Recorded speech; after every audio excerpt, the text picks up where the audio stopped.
देखिए set number 2 physics 2025 class 12 346 JT code number है। Question कौन सा सॉल्व करेंगे आप देख लीजिए। क्या दिख रहा है? देखिए आपको दिख रहा होगा, दिख रहा है ए, आपको दिखने लगा ए। डी ब्रॉगली तरंगदैर्घ्य को गतिज ऊर्जा के पदों में व्यक्त कीजिए। क्वेश्चन नंबर खा है, सिद्ध कीजिए अपवर्तक तल से प्रकाश किरण पूर्ण आंतरिक परावर्तन की संभव के लिए। अच्छे से देख लीजिए। उग्गा वाला क्वेश्चन आप देख लीजिए, दिख रहा है अवघा वाला क्वेश्चन। ये सभी क्वेश्चन आपको हम सॉल्व कर रहे हैं, अच्छे से देख लो। आइए सबसे पहला प्रश्न आपको पढ़ के सुना देते हैं। सेट नंबर 2 2025 का डी ब्रॉगली तरंगदैर्घ्य है। आइए इस क्वेश्चन को हमने सॉल्व किया है, आपको दिखा देते। ए है, यहाँ क्वेश्चन आपको सॉल्व है। ए है, अभी नहीं आया है, आगे पीछे हो गया है। शुरुआत यहाँ से है, आपको मैं दोबारा समझा देता हूँ। देखो E बराबर HV है, थोड़ा लिखा सही है, मैं दोबारा लिख रहा हूँ, परेशान न रहिए। लिखा गया E/HV। आपको इसको ऊपर लिख देना था कि हमारा जो है प्लांक सिद्धांत के अनुसार से काम हो रहा है। प्लांक सिद्धांत है कैपिटल E जो हमारा फोटानों की ऊर्जा है E = HV है, जहाँ H प्लांक नियतांक है। मैं इसको इरेज कर लेता हूँ, मैं अब साफ साफ लिख के आपको समझा रहा हूँ। यहाँ पर थोड़ा एक बार आपको दिखा दें। यहाँ मैंने लिखा है यदि फोटानों का द्रव्यमान स्मॉल m है तो आइंस्टीन लिखा हुआ है, या आइंस्टीन के नियम के अनुसार। थोड़ा सा हम इसको साफ साफ लिख देते हैं, तब आपको समझ में आएगा। ठीक है, चलिए आइए हम लोग देख लेते हैं सवाल।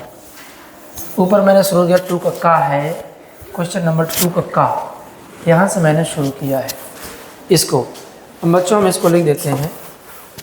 यदि फोटान का द्रव्यमान m है तो आइंस्टीन के नियम के अनुसार, आइंस्टीन के सिद्धांत के अनुसार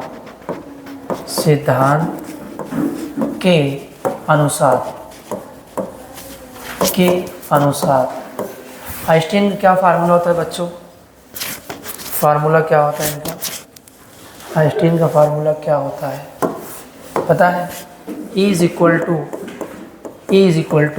mc² होता है। देखो इसको इक्वेशन फर्स्ट बना लो, ऊपर मैंने बनाया है, इनको मिटा देता हूँ मैं। ठीक है, अब हमारे पास यहाँ इक्वेशन सेकेंड है, ध्यान से देखते रहना। अब हम समीकरण 1 इक्वेशन फर्स्ट एंड समीकरण 2 को क्या करने पर बच्चों?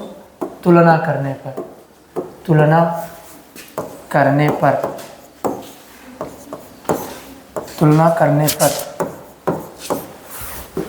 करने पर यहाँ बच्चों क्या लिखेंगे? HV ऊपर है, यहाँ लिखेंगे mc²। हम क्या करें, यहाँ m का वैल्यू निकाल लेंगे, यहाँ आएगा HV/c²। हाँ एक बात तो मैं आपको बताना भूल गया, जो 2 का का है ना, वो शुरू यहाँ से है। मैं आपको दिखा देता हूँ। ए मैंने लिखा है, इसमें ए नहीं है। अब 2 का जो शुरू है यहाँ से शुरू है, क्योंकि यहाँ मैंने डी ब्रॉगली तरंगदैर्घ्य को मैंने सॉल्व किया है। मैंने डी ब्रॉगली को सॉल्व किया यहाँ पर। यही है आपका आंसर, यहाँ लिखा है। मैं इसको इसलिए प्रूव कर रहा था कि λ = h/mv होता है। अब आप अगर पूछेंगे सर कहाँ से है, तो मैं आपको बता दूंगा डी ब्रॉगली है, और यहाँ गतिज ऊर्जा के लिए, और यहाँ मैंने काइनेटिक एनर्जी लिखा है। आपको लिख देता हूँ भाई, थोड़ा साफ बताने इसलिए चला है कि जो मैं सॉल्व कर रहा था इस क्वेश्चन का आंसर नहीं था, वो मैं आपको डी ब्रॉगली तरंगदैर्घ्य को ला रहा था, कहाँ से आया था। मतलब आपके पेपर में डी ब्रॉगली अगर पूछेगा आप उसको सॉल्व कर लेते, लेकिन जो 2 का है यहाँ शुरू है। तो यहाँ गतिज ऊर्जा के लिए सवाल पूछा है, तो यहाँ हम लोग काइनेटिक एनर्जी के बराबर क्या लिखेंगे? 1/2 mv²। यहाँ इसका क्रॉस मल्टीप्लाई कर देंगे, 2k आएगा। यहाँ क्या होगा? mv²। m कहाँ चला आएगा? इनके नीचे, और उसके बाद v² हो जाएगा। और इसका मतलब v की वैल्यू क्या मिली हमको बच्चों? अंडर रूट के अंदर 2km, 2km क्या मिला हमको 2k अंडर रूट के अंदर, ये हमें किसकी वैल्यू मिला v की। बस यही हमको क्या करना है बच्चों, इसको इक्वेशन फर्स्ट बना लीजिए आप। यहाँ लिख देते हैं v का मान, v का मान, इसको भी मिटा देता हूँ, अच्छा नहीं लग रहा है अभी।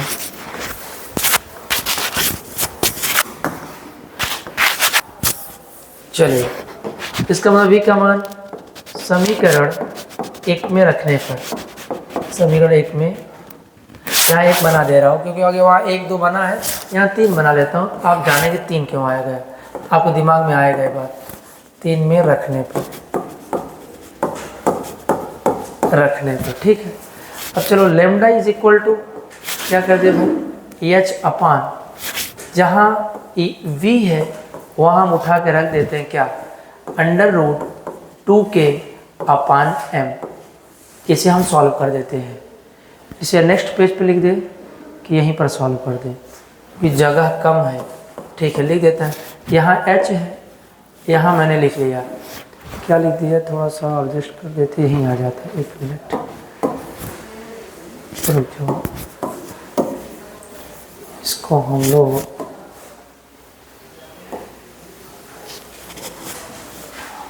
बस इसी को एडजस्ट कर देते हैं, यहाँ दिख रहा है, इसको 1 मिनट थोड़ा छोटा कर दे इसको, चल भाई छोटा हो जाए, बस काम आपको बन गया, इसी जगह में एडजस्ट हो जाएगा आपका। देखो ये एक लाइन यहाँ खींच दे रहा हूँ बस। अब देखो यहाँ अंडर रूट है बच्चों, एच ऊपर है, एच कहाँ है, ऊपर है, ध्यान से देखते रहना। एच को मैंने ऊपर लिख दिया और एम जैसे था वैसे लिख दिया। ये जो अंडर रूट 2 बार लगा है ऊपर नीचे, तो हम अलग अलग कर लेते हैं, ठीक है। बड़ा धीरे धीरे आपको समझा रहे हैं। अभी आपको ये यहाँ आ जाओ यूँ, ताकि आपको समझ में आए। अब देखिए ध्यान से देखते रहना, क्या करना है। ऊपर लेमडा इज इक्वल टू चल रहा था, लेमडा इज इक्वल टू ऊपर एच है। अब यहाँ एक काम करते हैं, अंडर रूट एम है। अब अंडर रूट एम जो लिखा हुआ है, इनका मतलब है इनको, ये जो एम लिखा है इनको 2 बार अंडर रूट लिख सकते हैं। तो कैसे, M under root M into under root M, ठीक है। एक काम और कर लेते हैं, इनको थोड़ा सा साइड में लिख देते हैं, अच्छा लगेगा आपको। ये यहाँ से और यहाँ लेमडा इज इक्वल टू, ये पूरा यहाँ तक लाइन खींच देता है। तो इनटू आ गया किसका, अंडर रूट 2k था यहाँ पर, और नीचे कितना था बच्चों, अंडर रूट m, क्योंकि अंडर रूट एम का मल्टीप्लाई करेंगे तो m ही आएगा, ये वाली चीज़ जो लिखा गया है, ध्यान लेना। और एक अंडर रूट से अंडर रूट m कट गया, आंसर आपका आ गया h is equal to under root के अंदर, ये भी अंडर रूट है, ये भी अंडर रूट है, तो दोनों को हम लोग क्या कर लेंगे अंडर रूट में। ये दो का एक नंबर ही था, आपको एक नंबर यहाँ से मिल जाएगा, ये प्रूफ हो गया आपका। ये 2 का यहाँ मैं लिख देता हूँ, सेट नंबर 2 2025 346 JT का कोर्स, ठीक है भाई, यहाँ मैंने लिख दिया है। चलिए नेक्स्ट क्वेश्चन चलते हैं हम लोग। अब हमारा दूसरा क्वेश्चन कहाँ है, ये लिख दिया क्लास 2 फिजिक्स 2025, ये वाला क्वेश्चन आपका चल रहा है। आगे चलते हैं भाई, नेक्स्ट 2 का आपके सामने है। हम जानते हैं कि ये प्रिज्म एंगल है हमारा, प्रिज्म का अपवर्तक कोण A is equal to R1 plus RT, question first बनाया। फिगर मुझे नहीं बनाना, फिगर बना है। एक जगह आपको नहीं समझ में आ रहा क्या लिखा है, मैं यहाँ बता देता हूँ क्या लिखा है। ये चीज़ पे यहाँ क्या लिखा है देखो ध्यान से, यहाँ लिखा मैंने यहाँ R2 की जगह पर I सफिक्स C, ठीक है, जूम करके देख लेना। इनकी जगह पर मैं लिख देता हूँ I सफिक्स C है, स्मॉल में है। अब आइए बच्चों, यहाँ मैंने लिखा पूरा आंतरिक परावर्तन के लिए R2 और IC, मतलब कि यहाँ जो R2 की वैल्यू है, यहाँ आपको जो I सफिक्स C लिख देना है, I सफिक्स C, ठीक है। चलिए नेक्स्ट, अब a इज इक्वल टू, जहाँ R2 लिखा था मैंने क्या लिख दिया, I suffix C is equal to 2 equation. हम जानते हैं कि परावर्तन का फार्मूला होता है। अब एक काम करते हो, मैं आपको समझा देता हूँ, आपको अभी समझ में नहीं आया होगा कैसे मैंने लगाया। यहाँ देखो लिख दे रहे हैं आपको अच्छे से, यहाँ पूरा मुझे क्या प्रूव करना है, आइए करेंगे, ध्यान से देखो। सबसे पहले हमको क्या लिखना है, पूरा आंतरिक और अपवर्तन कोण प्रिज्म का अपवर्तक कोण, प्रिज्म का अपवर्तक कोण, प्रिज्म का अपवर्तक कोण क्या होता है, ये फार्मूला याद कर लेना, बहुत इंपॉर्टेंट। ये प्रूफ होकर के आया है, R1 R2 समीकरण 1 है।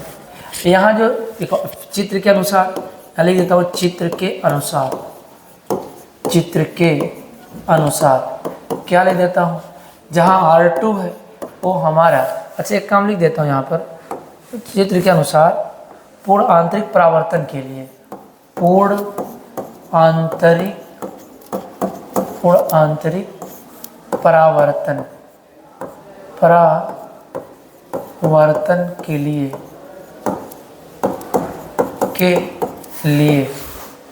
चलिए R2 इज इक्वल टू क्या हो जाएगा, I सफिक्स C।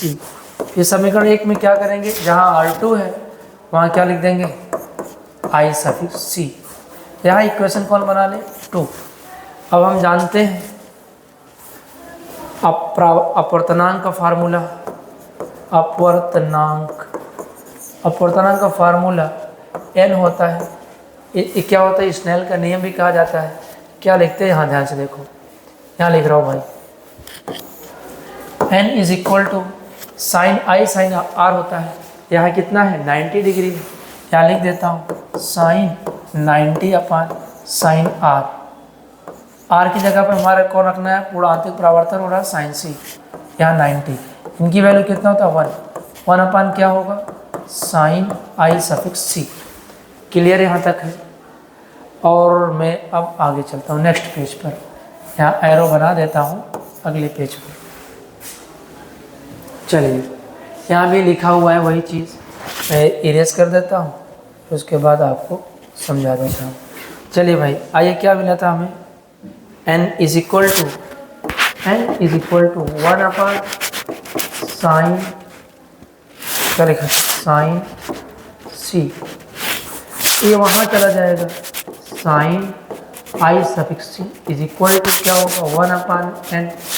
बच्चों साइन को उधर लेके चले जाओ, साइन कहाँ चला जाएगा, उस तरफ, तो हमारे पास कौन बचेगा, I suffix C is equal to 1 upon sine, sorry गलत हो गया, क्या लिखूँगा, साइन इनवर्स, उधर जाएगा इनवर्स हो जाएगा 1 अपान n। क्लियर है। ये जो I सफिक्स C की वैल्यू आई है, आप इस इक्वेशन में यहाँ रख दो, यहाँ कहाँ गया इक्वेशन, ये आगे बढ़ गया, ए लिखा है, यहाँ हम लोग जो है साइन सफिक्स C की वैल्यू, सॉरी यहाँ नहीं, यहाँ पर इस इक्वेशन में हम लोग समीकरण 2 में उठा के वैल्यू पुट कर देंगे IC की जगह, ए मुझे पूछा गया है। चले हम लिख देते हैं भाई, I सफिक्स C का मान समीकरण 2 में रखने पर, ठीक है, रखने पर, तो a इज इक्वल टू कितना था हमारे पास, a इज इक्वल टू था R1 प्लस कितना था भाई, I सफिक्स C की जब आप सामने तो है, साइन इनवर्स 1 अपान n। यही हमको प्रूफ करना था क्वेश्चन नंबर 2 का। क्या लिख देते हैं, प्रूफ दैट, ठीक है, नोट कर लो अच्छे से। आइए एक बार हम दिखा देते हैं आपको। चलिए यहाँ से आप शुरू कर लीजिए, नहीं सॉरी, ए 2 का खा लिख देता हूँ, सेट 2, फिगर बना लेना भाई। नेक्स्ट ए है, प्रूफ कर लीजिए। आइए क्वेश्चन नंबर नेक्स्ट पर चलते हैं हम लोग। क्वेश्चन नंबर आपका है 2 का गा, समान लंबाई वाला सवाल है। नेक्स्ट पेज पर चलिए। इसको भी इरेज कर देता हूँ। ए है, आप ये समझ नहीं पाएंगे, हम इसको आपको समझा देते हैं। आप ये पूरा सॉल्व हुआ है, देख लीजिए यहाँ पर ये पूरा सॉल्व हुआ है। फिर अगले पेज पर आंसर आ गया है, लेकिन इसे हम आपको दोबारा समझाते हैं साफ लिख करके। आइए देखते हैं सवाल ने क्या कहा है। चलिए क्या आ गया, क्वेश्चन नंबर 2 का गा लिखा है। कहा कि लंबाई समान है। क्या कहा बच्चों, लंबाई समान है, लंबाई समान है। और क्वेश्चन में लिखा है, क्या लिखा है, दो तारों के व्यास का अनुपात, दो तारों के व्यास का अनुपात कितना दिया है, 2:1 है। मान लीजिए एक तार ए है, एक तार आपका ए है, एक तार आपको ये दे देते हैं। थोड़ा सा मोटा हो गया भाई, पतला बनाना था। जब समान लंबाई का है, व्यास लेकिन छोटा बड़ा है तो ठीक, अच्छी तो बात है। मुझे बताना था वह छोटा बड़ा बनाना था। 1 मिनट, तो इससे पतला होना चाहिए ना, थोड़ा सा ऐसे बना देते हैं। इसका व्यास कम है, इसका व्यास अधिक है, ठीक है। इसका जो, इसको रेजिस्टेंस R1 मान लेते हैं, इसका रेजिस्टेंस R2 मान लेते हैं, और इसकी लंबाई दोनों की क्या है, आपस में बराबर है। ये L1 मान लेते हैं और ये क्या है, L2। क्लियर है। यहाँ आप इसको क्या लिखेंगे, एरिया A1 है, इनके त्रिज्या क्या लिखूँगा, A2, इनका क्षेत्रफल A2 लिख दूँगा। और यहाँ D क्या है, यहाँ D1 है, इनका व्यास D1 है, इनका व्यास कितना होगा भाई, D2 है, जो हमें दे दिया गया है। D1 और D2 दिया गया। आइए सवाल को देखते हैं। D1 और D2 हमको दिया है 2:1। इसका मतलब इनका जो रेडियस होगा स्मॉल r1 है, इनका जो रेडियस होगा r2 हो जाएगा। तो बच्चों अगर D1 हमको 2 दिया है, अगर हम R1 का निकालेंगे, इसका मतलब इसका आधा होता है। R1 का मान कितना होगा, D1 का मान कितना है, 2 है, तो 2/2 कट करके बच्चों कितना आएगा, 1 आएगा।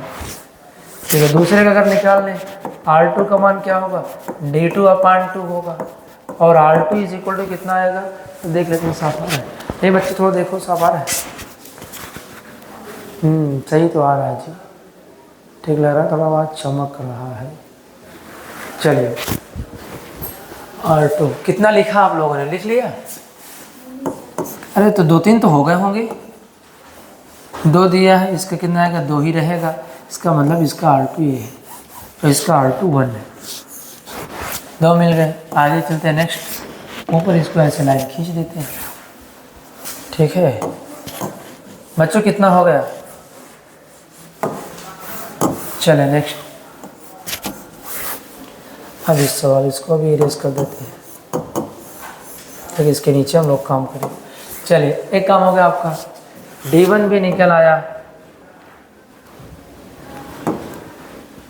चलो R1 R2 आ गया, हमें क्षेत्रफल निकालने में आसानी होगी, तो काम खत्म है। तो हमें फार्मूला कौन सा यूज़ होगा, रेजिस्टेंस = रो, ये रो है, लिख देता हूँ रो L/A, यही फार्मूला यूज़ करेंगे।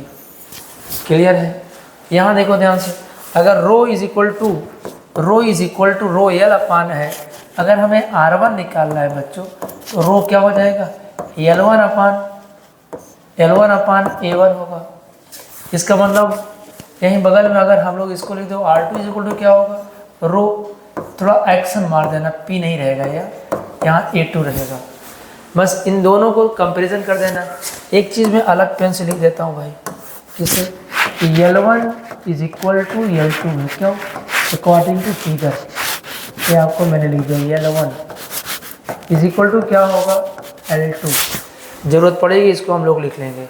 अब चलें तुलना कर देते हैं।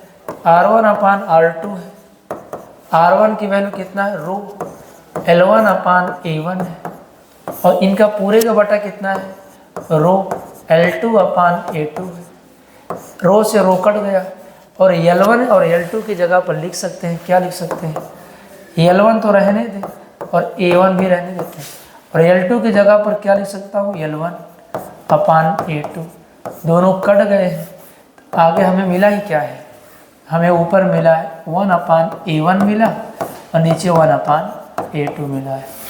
नेक्स्ट पेज पर चलते हैं हम लोग।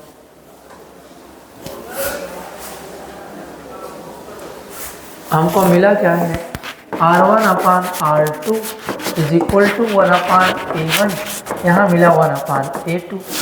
बच्चों R1 और अब R2 इज इक्वल टू पलट जाएगा सब, यानी कि A2 अपान A1 आएगा। हमको इस बात को पता है कि R1 upon R2 is equal to A2 का वैल्यू क्या लिखूंगा, पाई R2 का स्क्वायर अपान,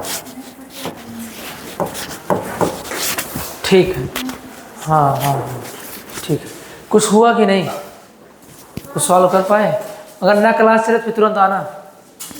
पाई से पाई कट गया, R2 की वैल्यू कितना है हमको सबको पता है, R2 की वैल्यू 1/2 है, R2 की वैल्यू कितना है 1/2 का स्क्वायर, R1 की वैल्यू 1 यानी कि 1/4, खत्म।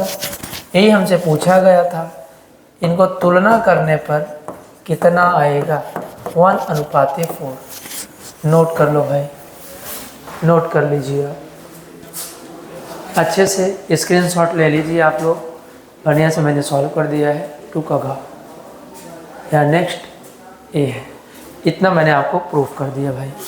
अगला क्वेश्चन आप लिखा है, देहली तरंगदैर्घ्य से क्या समझते हैं, परिभाषा है। क्वेश्चन नंबर अगले पेज पर आप देख पाएंगे नेक्स्ट वीडियो पर। चले।